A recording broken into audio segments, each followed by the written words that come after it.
I was speeding across the highway of life, naive to the mass shootings that were taking place around me. That was all until one day my life collided with this horrific reality. On October 1st, 2017, my mom woke me up. She said, "Angelina, there was a shooting at Route 91.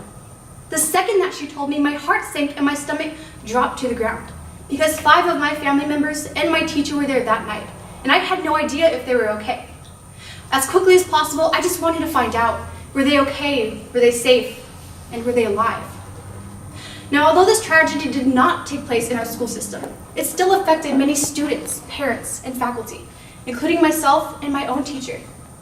Now, mass shootings should be the last thing on any of our minds, but in 2019, that's not the case. Kevin McCoy of the USA Today said that in 2018, over 307 mass shootings took place, and 94 of them were aimed at our schools.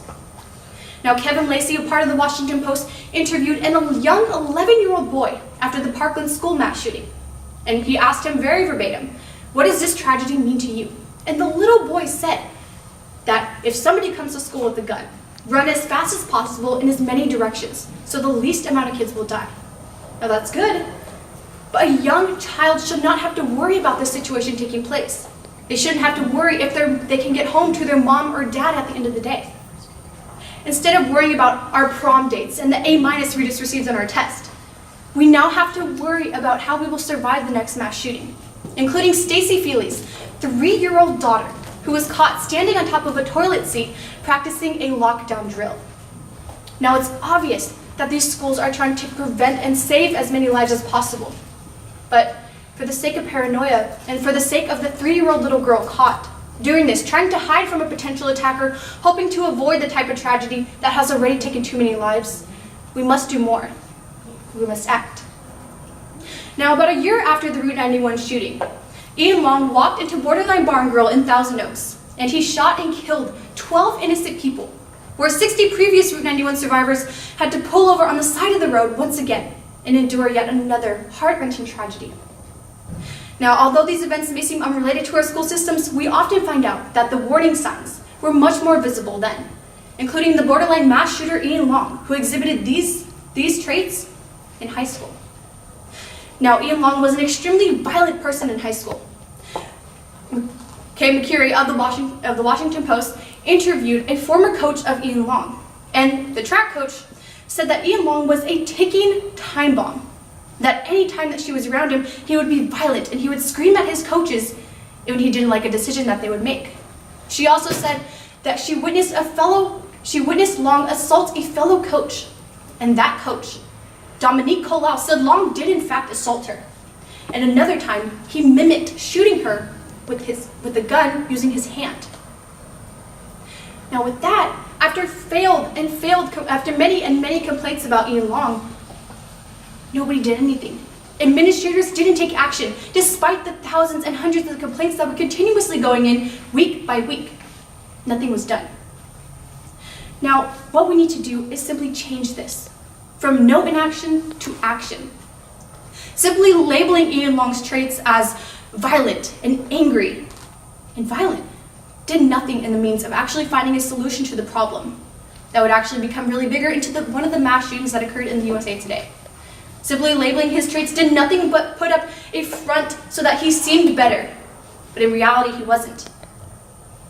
Now, this was a story gone wrong, because it's not the movies, it's not the music or the military that causes these events to happen. It's the inaction of people in authority. Amanda Lee of the CNBC said that if people would have followed the complaints about Long, if they would have followed through and continued on, he could have gotten help, and 12 innocent people wouldn't be dead by now.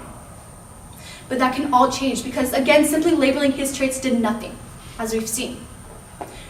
Now, this was a story that went wrong, an incident that went all the way to a mass shooting. But let's look at a story that went well, and that didn't lead to a mass shooting. And what changed was the actual action of people. It's a story about a young boy named Stephen. He went to a private Catholic school from grades K through 7. Seems great, but he was bullied, physically and mentally, each day he went. Now, he got so deep into the mental capacity of it that he wanted to kill himself and kill those around him. And he asked his own classmates to kill him until a teacher finally pulled him aside and asked to talk to a counselor. Now, that teacher did take action. However, that specific course of action didn't work for Stephen. He simply went to the institution, but he wasn't healed. He pretended to be better, just like Ian did, and he patched himself up to be seemingly okay, to get released from the institution earlier. But in reality, was he okay? No. So he went back to the school, and still, despite him telling teachers already, he told multiple teachers numerous times about the bullying, about the harassment. However, that also failed to prompt any discipline for those other students. And Stephen Gill, he got so depressed. His depression escalated over the years because he tried to talk to his teachers. He tried to talk to his parents about what was going on. But they all simply brushed it off as boys will be boys, girls will be girls. Something that we hear sometimes too often. And he finally went back to them one more time despite his prior efforts. And instead of just brushing it off as that boys will be boys, they took action and changed the situation. Now, schools are already taking the first step in taking action, and what we can do with AAUW and students collaborating together, we can work to take action.